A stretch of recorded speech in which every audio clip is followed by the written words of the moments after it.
In today's episode, I'm talking about intuition, specifically mine, and how I'm negotiating with it, trying to understand it and improve it. This is how legends are made.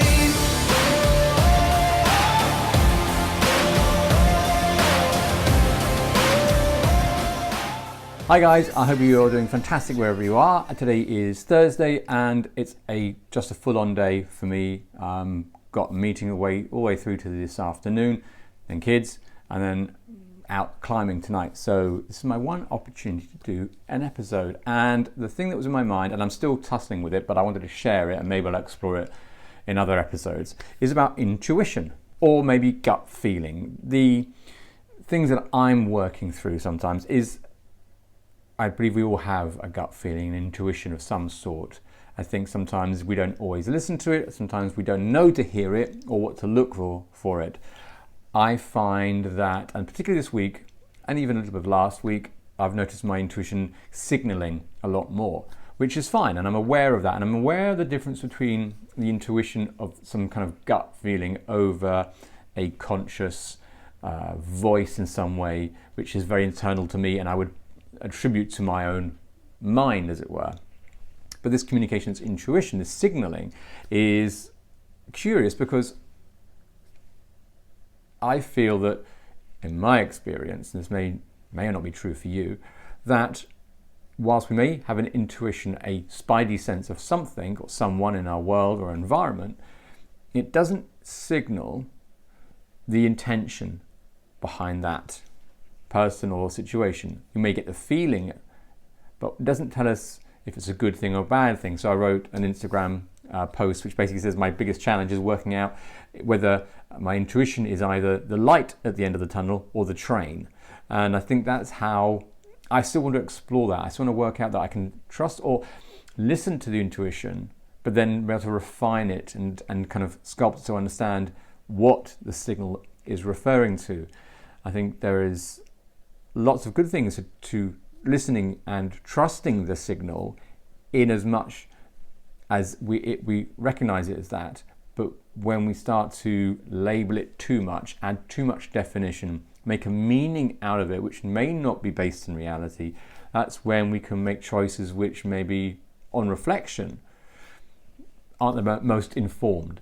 Maybe it's a bit of insight. I'll let you know how my intuition kind of calls to me or talks to me or shouts to me at sometimes.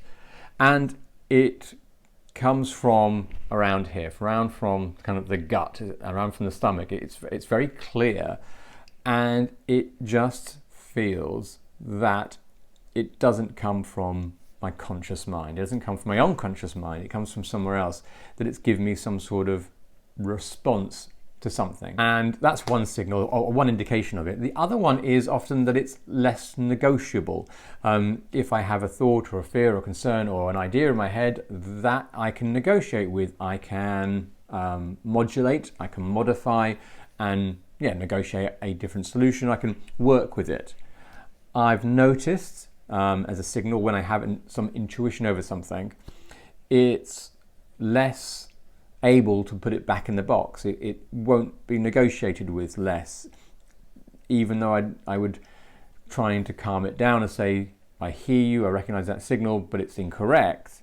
It is persistent. It won't negotiate in the way that an inner fear or an inner hope may exist. So I found it fascinating that intuition is one, for me at least, doesn't define the intention behind what it's signaling to, either the light at the end of the tunnel or a train itself. And the other part is about how it doesn't seem to modify under negotiation. There is an awareness, but there isn't a lot of communication. It's very like we're just telling you this, the signal's coming towards you, and that's it. We're not going to modify our position. So that's my take on my rumblings, my thoughts on my own intuition, which has been kicking off a fair bit over the last 7 to 10 days, but more acutely recently. And I get intrigued by it. I want to understand it more. I want to communicate better. I would like to have a bit more information behind the signaling and what it is indicating. And that creates a lot of self-awareness in my own thought process as well. But aside from that, that was my kind of like thoughts on my day and the episode, particularly about intuition. So I would love, when you do consume this whenever way you are, either through a podcast or the video, is to let me know your interpretation of intuition. What does it mean for you? What does your relationship exist? Are you able to achieve some clarity on what it feels like, what it's saying to you? Can you actually navigate it better than I am? I'd love to hear your comments about that, and that might be useful for me. So that's what I want to share with you today. I hope you're doing fantastic wherever you are, and I'll catch you on the next episode. This is how legends are made.